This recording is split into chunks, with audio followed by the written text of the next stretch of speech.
What's going on, sports fans? This is Jake Waxman. And Tyler Lavalette. And we are back in the WTV10 studios here in Waterford with another Friday Roundtable after some time off. Mind you, Tyler Lavalette was going through Hockey for Life. Wonderful tournament, I will say.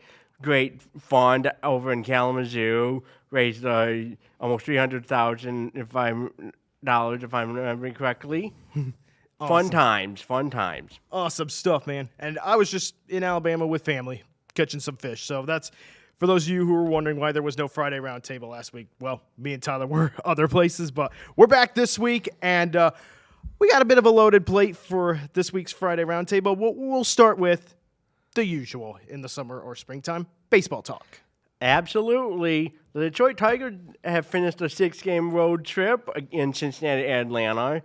Unfortunately, dropping 2 of 3 in both cities. But on Sunday afternoon, for the second straight week in a row, we had a first career home run for our top prospect.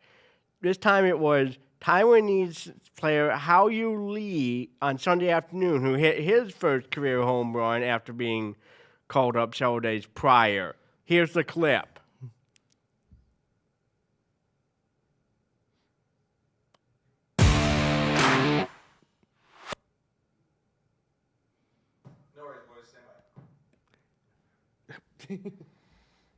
Sam Maul into the game. Righties definitely have the edge against this lefty. Fly ball, right field, deep, got a chance, gone! Ha! You Lee! The big skip and hop around first base. Oh, he's fired. Sam Maul into the game. But that was his first home run in right field at Cincinnati's Great American Ballpark, which, despite the Patriot name, is actually an insurance company in the city that sponsors the ballpark. Right between the smokestacks, too. He hit it pretty well there. I'll say that. And he's had a few good moments. Well, welcome to the MLB, rookie. So, Tigers right now, when I last checked, sitting second in the AAL Central. Things have been a little, maybe not the start you want to the season if you're the Tigers at 16-16, but still pretty early. You're still in the division race. And honestly, there's still a lot to be happy about. Like I said, still early, but you got prospects, young guns that are showing up for the Tigers. So that's really a good sign. And injury concerns, and like Baez suffered a bad injury on Tuesday night, for example. And a surefire win on Wednesday turned out to was a loss on a late walk-off win by the Braves, unfortunately. But things are doing okay, and unfortunately, Casey might also had some injury concerns. So things are a little iffy. And let's not forget, we still haven't seen Verlander pitching in Detroit yet.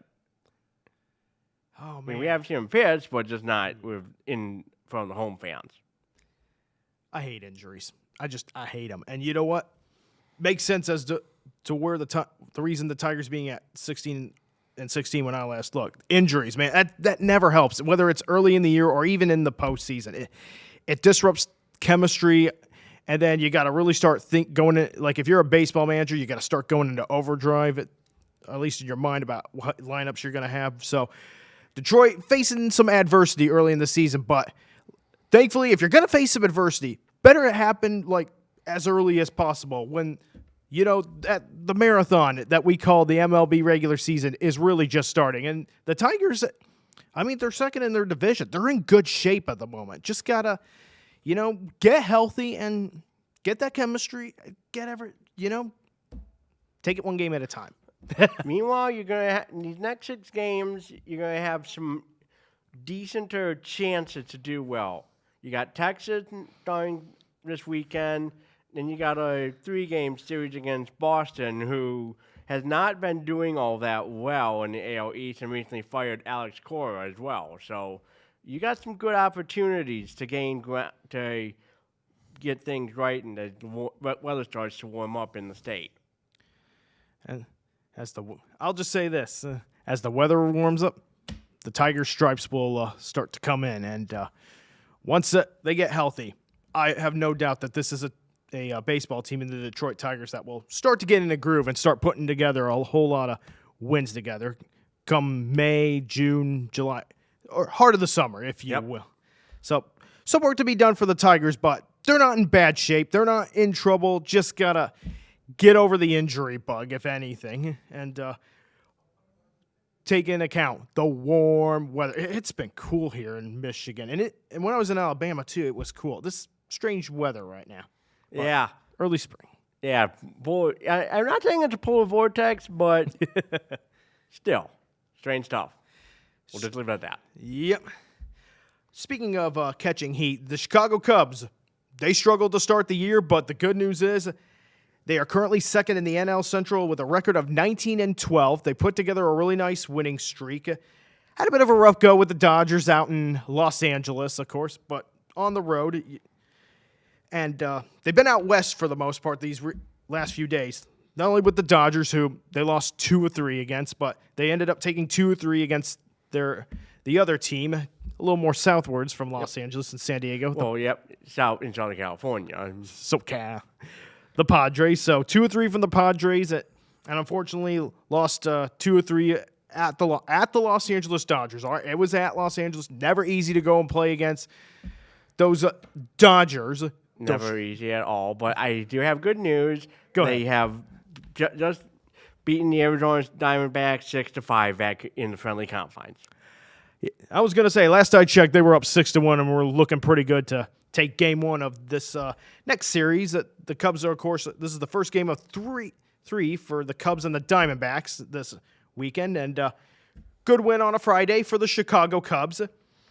And like I said, here's the thing. This Cubs team is built to have plenty of firepower. It's disappointing when the bats go quiet, but lately, in more games than not, there's been plenty of firepower for this Cubs team, and they showed it out west. And like I said, just hoping for more of that when it comes to coming back to the friendly confines. They were showing plenty of that earlier. Just need to get the defense and the bullpen right. Just gotta get things right there. That's what we need most. Firepower is there, and sometimes it's going to go quiet. But if we can have that good seesaw of offense and defense, Cubs will be looking really strong throughout the season. Yep, and Cincinnati, surprisingly, the Cincinnati Reds are a team you're going to have to really look out for. They're leading in the NL Central of all the teams to watch out for. Seriously, who had the Reds? We both thought it would be the Brewers making it.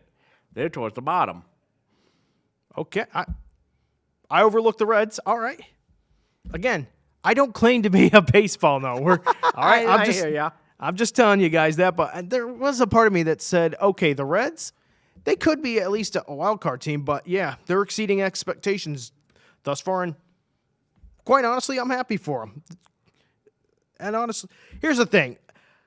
Something that this makes me think of is my mom has always told me stories about how she and her family, this was long before I was around, of course, when her mom and dad, they used to get tickets to Reds games in Cincinnati, and they would go to watch the Cincinnati Reds. So I think a lot, when I hear about the Cincinnati Reds, I think a lot about the stories that my mother's told me, all the times she and her family have gone to the ballpark. So I wouldn't be surprised if my mom's a little happy, just from happy memories from the past. But Cincinnati, good for you. Keep it up. We want to see you in October. Yeah, the city that started the first to have a professional baseball team. When you look back to the old historical Red Stockings in 1869.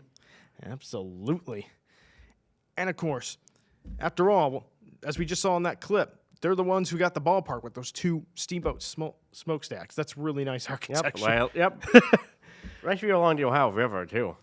Absolutely. Yeah, that's a team that I want to see in October. I want to see them playing postseason baseball. I mean, honestly, I've got it. Okay, I'm a Chicago guy, and I also like Indianapolis, but I do have a little soft spot in my heart for the Queen City, or Cincinnati. Yeah, nice little place. I've only passed by through it on the way point south, but nice city from what you can see along the I-75 going along the Ben's Bridge. Absolutely. Went by that city when I went by Cincinnati on my way to Tennessee back in 2022 when me and my family vacationed there. Same. It's an awesome looking city. All right, to close out this topic, though, Tigers, okay. some things to figure out, but they're still in good shape. No need to hit the panic button. And for the Cubs, they're building momentum finally after a sluggish start to the season. I just hope they keep it up. Also, good news, you don't have to worry about facing an NL team until the Phillies in July, from what I checked. A good chunk of your NL opponents were already spoken for when the season started in late March into the end of April. That's a long wait just to face an NL team. But just excited to watch Cubs baseball and excited to see what else unfolds during the season. Like I said, I just want that Dream World Series matchup between Detroit and the Chicago Cubs. Is that too much to ask for? It's been since 1945, people. Yeah, I would love to have that too. Ratings, as if they weren't great enough in 24, I think that would be impressive. It'd be an epic matchup. Or the 26 last year it was. Yeah. It actually would be an epic matchup, too. And not only just a rematch from 1945, but just lots of firepower on both of those squads. The possibilities, man. But for now, it stays as a dream, and we still got a long ways to go. And speaking of, all right, Detroit sports, was going to move on to some basketball talk, and I'm going to let Tyler Lavalette start it off with the Pistons. They won Game 5. They now head back to Orlando tomorrow to play Game 6, but they are down 3-2. A win in Orlando is crucial, or else it's over for the top-seeded Pistons. Win, or it's over. No second chances. Do or do not. There is no try or. It's do time or go. It's either go time or go home time for this Pistons. No ifs, ands, about it. Get in, go into Orlando, steal a win, whatever it takes. Got to keep that season alive. It's a lot of pressure being that number 1 seed, and the Pistons have had a really great season, but it's not going to mean anything, or no one's going to be talking about how great the season is if it ends in Orlando, or the series ends with the Pistons being one series and done the playoffs. Gotta bring your best in Orlando. Yep. I will say this. If you're feeling a little pressure as a Pistons fan, if you think, okay, the Pistons losing in the first round no disrespect to you Detroit fans. If you think the Pistons losing in the first round of this year's playoffs is the worst news possible in basketball, let me just tell you, I got worse news. News that will make you hurl even worse. Guess what? Sports fans, it's going to happen. And this relates to the NCAA tournament. The tournament is going to be expanded with an announcement to come, I believe, sometime in.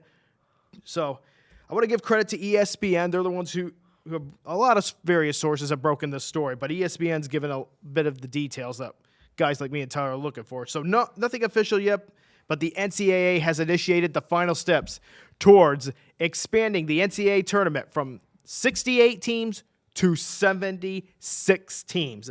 Official announcement likely to come this month. And I'll read something in quote from ESPN. The mechanics of the expansion in the men's tournament would include 8 additional at-large bids, what's known as the first 4. 8 teams playing 4 games in Dayton, Ohio, would expand to 12 games played by 24 teams at 2 sites, one of which was expected to remain in Dayton. Well, at least they're keeping that, but still. Why? I know why, but even still, why? And all I got to say about this is boo. Nobody wanted this. Nobody with a high IQ basketball. You know what? No one smart. Okay? Nobody with a brain wanted this expansion. Nobody wanted this. You know, John Rothstein, guy who is excellent at covering college hoops, he said, do not under any circumstances expand the NCAA tournament. But was his warning heeded? Nope. And you know what? I guess I shouldn't have been surprised that this was coming, but it still sucks. It's still a bad move. It's all about the money. And you know what? It just makes me want to... nasty.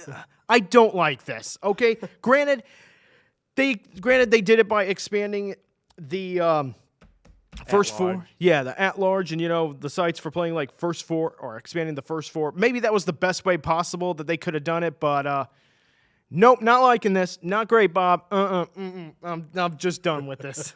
No. Good job, NCAA. You ruined the game.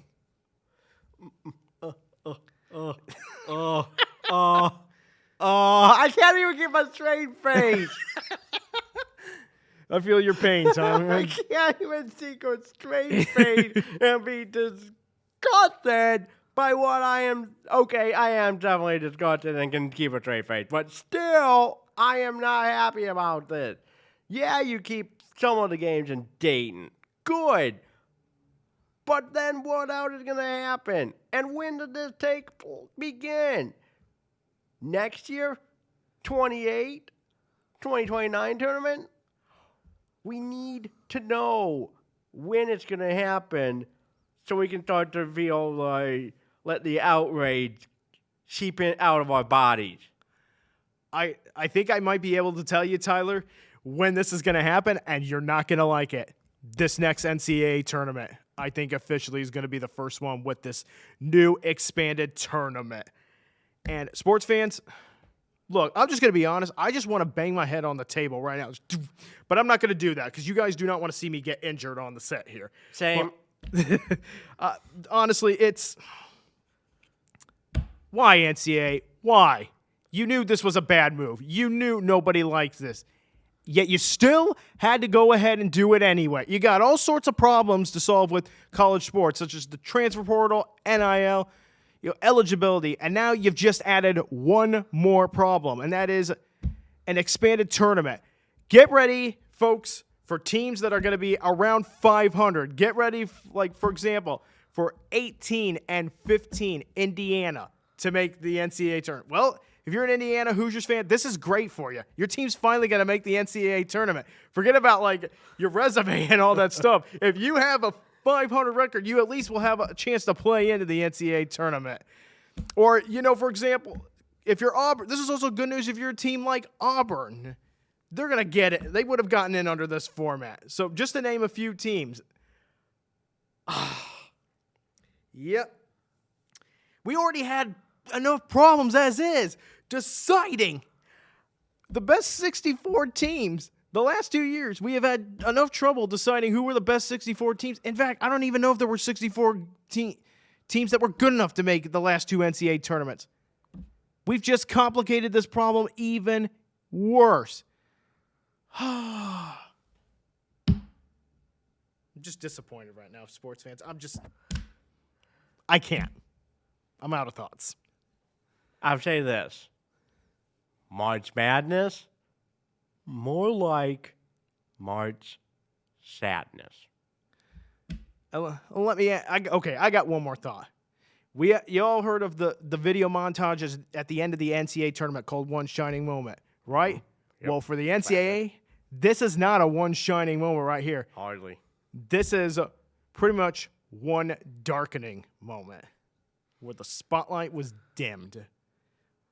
And the game that we all loved has been ruined because money talks. Money talks, and it's not pretty. Yeah. I mean, you're happy with your TNT and CBS, but...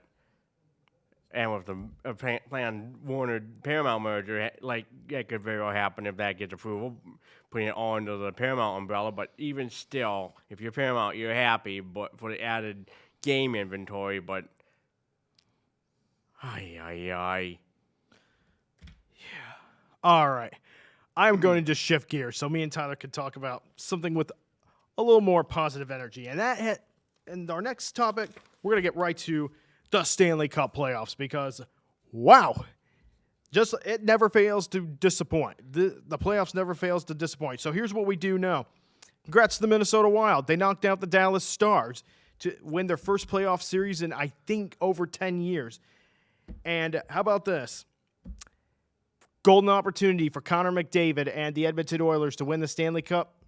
And that's out the window because round one, they lose to the Ducks in 6 games. I think the Ducks had Dawn soap on their side. I think I know what you're talking about there, too. I've seen that commercial. If you know, you know. For those not in the loop, Dawn is trusted by wildlife experts in huge natural oil spill disasters to help. It's gentle on animal skin, and fur and feathers, like baby ducks, for example. We're cleaning oil residue. I was gonna say these ducks. They weren't just ducks on dawn. These were look like the mighty ducks of old. These ducks. I mean, they were mightier than the Oilers this series. They made the place, and I congratulate them on winning and advancing to play either the Utah Mammoth or the Golden Knights, a series that could be decided tonight, of course. And then there's the Edmonton Oilers. You've lost another opportunity to win the Stanley Cup, and now there's more murmurs about what the future holds for not just the Edmonton Oilers as a team, but Connor McDavid. He did sign something to keep in mind is he did sign an extension to stay with the Oilers for at least 2 more seasons. But will that hold up? Because it wouldn't surprise me if Connor McDavid is just frustrated with the way things have gone for Edmonton. They had 2 straight bites of the apple and couldn't swallow one of them. And now you have one of your best opportunities to win the Stanley Cup because Florida's not in the playoffs this year. You lose in the opening round to the Anaheim Ducks. Lack of defense or goaltending, blame whatever you want, but the Oilers, man, just things are looking grim right now for the future of the Oilers. That they are. Again, congrats to the Wild, as we mentioned. Sabres, I think they haven't clinched quite yet. I'm not sure. You're right about that. They played tonight. I believe Buffalo and Boston play tonight, and this will be Game 6. And the Sabres do lead 3-2. They're looking for the finish, of course. That's good, and I think Montreal might be the only Canadian shot now to win a Stanley Cup title if they can still beat the Lightning. Absolutely, he's right about that, folks. So the team ironically named the Canadiens, are the only Canadian team left in the playoffs. And they've looked pretty good so far against the Bolts, but can they finish in Game 6? That's going to be key. And also, we talk about windows closing. I mean, Edmonton's window may be closing. Like I said, the future looks kind of grim for the Oilers, but the Dallas Stars, their window has definitely closed. Whatever chance they had at winning the Stanley Cup, that's gone. They finally got rid of Peter DeBoer last year. But unfortunately, I fear the damage was already done. As well as Dallas did, they just really did not have the firepower to match Minnesota's energy and go toe-to-toe for a long series. So once again, congrats to the Wild again. And how about this? I want to give a huge congrats, by the way, to the Philadelphia Flyers. They not only won a playoff series, they're going to play the Carolina Hurricanes in the next round, but you got to knock out Pittsburgh. And end an era there in Pittsburgh, and a golden era, if I may add. That's how do we describe that? Like a sweet desire or a guilty pleasure? Hey, that's pretty cool. They got the Keystone State Battle. Mm-hmm. Absolutely. I mean, here's the thing. I talked about that series on my Wax on Wednesday vlog on Wednesday, and I was getting worried. Like, here come the Penguins. Crosby, Malkin, they're going to find a way to Uno reverse card this series or do a reverse sweep.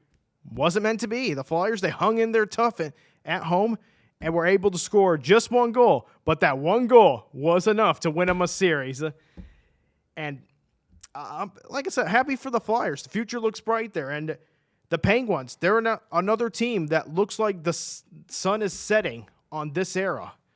I mean, Evgeny Malkin is going to be a free agent, and there's questions about what Sidney Crosby is going to do in the future. Does he go sign somewhere else to try and win a Stanley Cup in what will probably be his final years in the NHL? That's what we're going to find out. But one thing is for certain, a rebuild is looming for the Pittsburgh Penguins.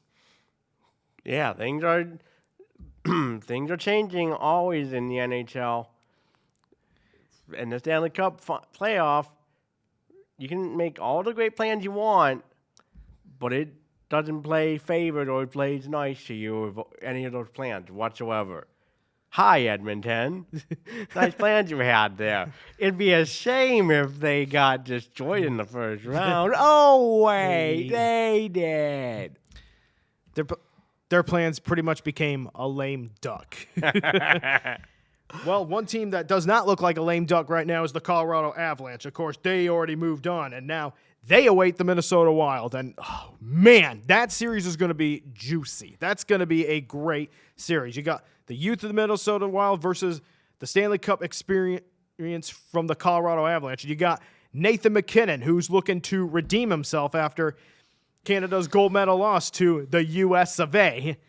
And same, you know what? Connor McDavid was looking for that in this postseason. He won't get it this time. So I feel bad for McDavid in that sense. All right. Look, I'm happy. I'm as happy as anyone that Team USA won gold at the Olympics this year and beat Canada. But I'm not gonna lie, I do feel bad for some of the great Canadian players out there, like Connor McDavid. And now you got guys like Nathan MacKinnon. He's got a shot to get some redemption too and win a Stanley Cup in the same year. Yep. A lot of interesting storylines going forward, and still plenty more second-round matches to determine too in due course. Which reminds me, I'll run through it again. So the Wild, the Flyers, they have advanced, as well as the Avalanche, and of course, the teams that have not advanced yet, Buffalo and Boston. That series could be decided tonight. Same with Vegas and the Mammoth. So I don't like to show bias, but I hope the Mammoth win. I've been rooting for the Mammoth. Habs and Bolts, or Canadians and Bolts. We just call them the Habs sometime. But that's another series that could potentially be decided tonight. A lot of good hockey, regardless of how long. I'm hoping we get a Game 7 at least. One Game 7. Now, I predicted that would be Penguins and the Flyers. I was wrong. But that doesn't mean there won't be a Game 7. And it would not surprise me if there's a Game 7 in at least one of these series. So that's just a kind of a look back at who's advanced. And also want to mention the Flyers and the Hurricanes. They're playing each other in the next round. I hope the Flyers can upset the Hurricanes, but we'll find out. That Hurricanes team is very, very dangerous, as is the Colorado Avalanche. Right. And with that being said, Stanley Cup playoffs, plenty of excitement, and so far it's been fun. Of course, if you're a Edmonton Oilers fan or a Pittsburgh Penguin fan or even a Dallas Stars fan, you probably are just wanting to say goodbye to the playoffs. And if that's the case, I don't blame you. Yeah. And heck, Senators fans as well. Almost forgot about the Senators. The thing that everyone's going to be knocking the Senators about, when they gave the best fight they could to the Hurricanes, but 1 of 21 on the power play.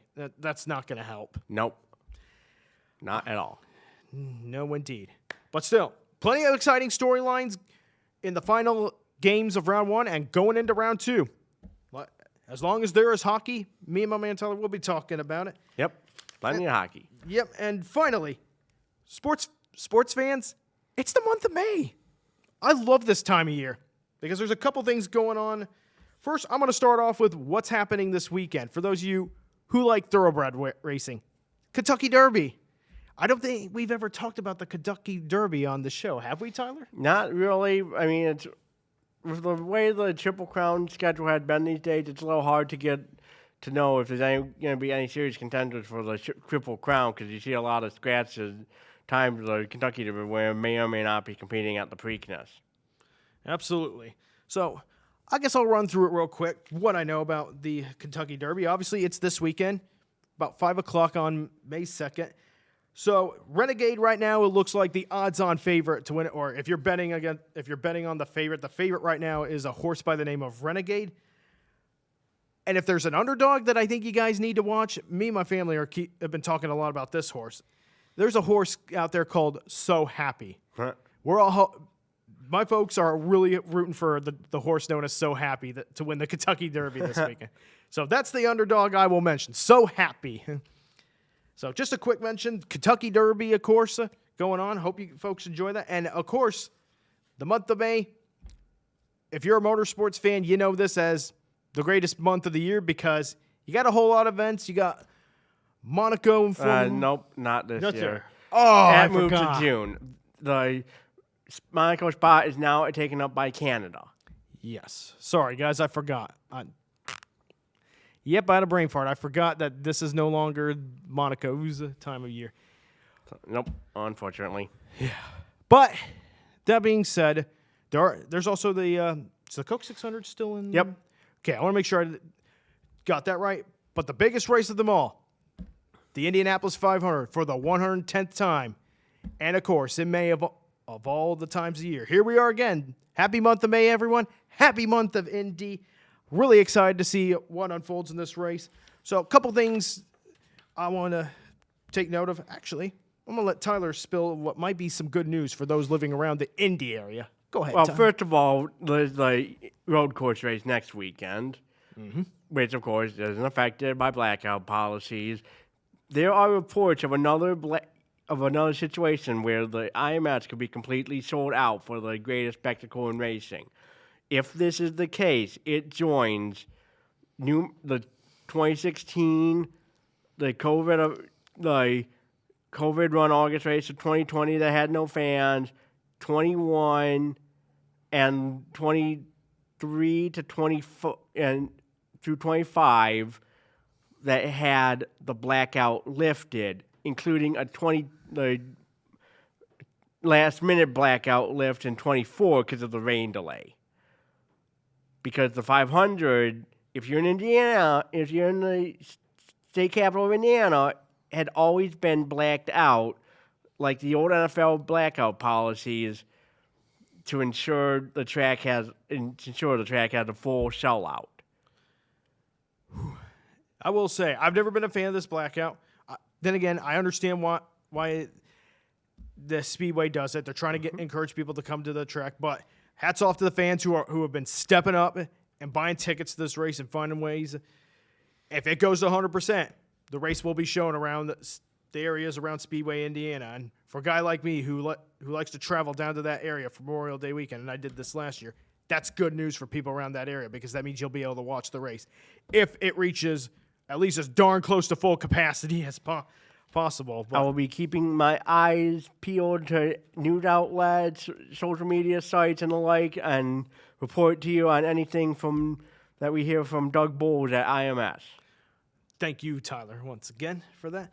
So there is a good chance, though, that those around Speedway, Indiana, may actually get to watch the race live. After all, there is a good chance. There is a little bit of bad news coming out of this year's Indy 500, and the bad news is there probably isn't going to be a bump day because there are 33 confirmed entries for the 110th Indy 500. 33 is pretty much a full field. There's no one extra car that's going to get bumped, unfortunately. So. And we've had a few years where we've had no bump day. So as much as it stings, it's just a sad way of life when you only have two engine manufacturers and everyone driving the same chassis. And racing is it's no cheap day. I mean, buying one of those Dalaras and even fielding one of those for just the Indy 500, it's not cheap. You need sponsors to help pay out those bills and that stuff. And it is hard to find sponsors, no matter what the racing series is. So this is just, to me, one of those cases where we just don't have a 34th entry because we just don't have another team that was able to get sponsorship or funding to field an extra entry that would compete for a spot in this year's 500. But that doesn't mean this Indy 500 won't be memorable. There's still lots to keep an eye out for. And you know what? This is the time of year where I love watching practices. For one race, if there's one race I love watching practices for, it's the 500. And those are going to be shown live, of course. And those are important in my opinion, to watch out for because you're looking for who is steadily improving each and every practice, or which teams are steadily being consistent each and every practice. Those are the teams that are going to have the best chance at winning or better odds at winning this year's Indy 500. Presuming, of course, there's of course, I like to say usually if you have the best car for the Indy 500, there's a good chance you're going to win, but you never know. The race could throw cautions to the wind, or you can get fuel mileage or rain, a number of other things. But typically, speed is very, very important at the Indy 500. Yeah, it is. And a couple other things. So here's some questions. Can Alex Palou repeat as Indy 500 champ? He's done it. He's repeated as the IndyCar Series champion, but this race is always a whole different story. He finally won it last year. Well, actually, it didn't take him too long in his IndyCar career to win it, but can he win it a second time or twice in a row? And biggest underdog story, who to watch out for? Maybe a team like Ed Carpenter Racing, perhaps? Maybe Alexander Rossi, who won this race 10 years ago. Just some thoughts in my mind. Mm-hmm. And finally, one thing I'd like to add. Can this year's Oscar Mayer Wienermobile race top the one from last year? It's going to be airing on the big channel this time. That was golden. And it's one of those things that I really thought actually added to the Indy 500. Even though it wasn't on the day of the Indy 500, it adds to... Actually, on Carb Day. Carb Day? It was live streamed on Even social better. media. They're airing it on the Friday. Carb Day is going to have practices on, I think, Fox Sports 1 and Fox Sports 2, but the pit stop challenges and challenge on the Weenie 500 are going to be on Fox. Good to know. I'm glad. See, at least one of us is on top of that. But that I thought that actually added to the aura and the excitement of and the anticipation of the Indy 500. And I look forward to watching that again. Hopefully all the entries actually finish the race because one went up in smoke. Yes, one had a burnt wiener. that wiener was cooked. Matter of fact, so Will Townsend and James for the trying to call a race fair while having the plenty of hot dog puns. Hot dogs. All right, so with all that being said, enjoy this whole month of May, and I'm excited for this year's Indy 500. Of course, falling on the 250th anniversary of this nation. Can't wait to see how it all unfolds, and I cannot wait. I look forward to seeing what storylines and what excitement and what drama follows up this Indy 500. Yep, and we got that whole week of practice firsthand. It's going to be fun once we get past the Grand Prix. Oh, yeah. Enjoy the practice, everyone. And now, we're going to shift gears finally to this week's golden moment in sports. Sometimes it's the fans that make watching sports events all the more worth it. Whether they try to get underneath the opposing team's players, underneath their skins or what. There's a set of fans out who root for the Vancouver Canucks who've been successful in doing this, and they've pretty much made a name for themselves. Sports fans, let me introduce you to the Vancouver Canucks Green Men. Let's roll the clip, please. An early power play to try to ignite this crowd to out high, and that created such. So this was going back a few years back when, by the way, the guy wearing number 12 for Nashville, that's Mike Fisher. For those of you who don't know, he's actually married to Carrie Underwood. Yes, that good country star. Yep, and that is right there. You see, so you got the two Vancouver Green Men. They literally had a cardboard cutout of Carrie Underwood and a Canucks jersey, and they're literally Mike Fisher. He's got to see this while he's in the penalty box. This is how the Green Men have made a name for themselves. They literally taunt opposing players while they're in the penalty box, and they're so good at it. Now, years ago. So when the Blackhawks were really good, that's when they were at their prime. I remember there was a time where one of the Blackhawks players was in the penalty box, and they're flexing right on him. They're literally doing bicep curls right in front of him, working out in front of him. I don't know if that's a taunt of like, hey, you need to work out more. But these guys are good at what they do though. They kind of had a period where they were absent, but just recently they returned to going to Canucks games, and they got a warm welcome back from the Canucks, from what I heard, too. Nice. Nice to know that they got support there from their fan base. And, I got to give them more props. The fact that they're able to get those seats, too, because those are not cheap tickets, too. Like, sitting up close to the action, let alone the penalty box, those tickets have to be very expensive. And the fact that they're able to get those seats, it's incredible. Hey, fan distractions, sometimes you get annoyed with them. I mean, players get annoyed with them. But if sometimes all you can do is just cheer on the guys that are being the distraction, because sometimes you just can only admire how good they are at doing it and all the ways they are. Like I mentioned, you saw Mike Fisher in there, and he had to basically stare Carrie Underwood, his wife, in the face as a cardboard cutout. That's and in a Canucks jersey. That's like distracting enough. Then you got other moments where they're just like, Or sometimes I've even seen it where they're just throwing waffles in the air, too. I don't get that, but the Green Men, incredible, incredible fans. Wow. Arguably, if there was a Hall of Fame for best fans or fan distractions, the Greenmen would have a first ballot. No question, first ballot Hall of Famers in that category. That's how awesome. That's how awesome they are. Nice. And this is coming from a Blackhawks fan too. And the Canucks and Blackhawks were big time rivals, but all I could say is those guys are awesome at what they do. Greenmen, keep it up. Yeah, well deserved, guys. Well deserved. All right, sports fans, that's all we got for this week's Friday Roundtable. It's good to be back. Special thanks to my man Tyler LaVallette, Josh Whitney, and Jim, everybody here at WTV10 here in Waterford. Couldn't do it without you. Follow us on Two Guys Talk Sports and other things on YouTube, and follow us on Two Guys Talk Sports on Facebook if you want to see more videos like this and a number of other things, for lack of better words. And with that being said, me and Tyler LaVallette, we're going to sign off tonight. This is Jake Waxman. And Tyler LaVallette. Enjoy your weekend, sports fans. Take care.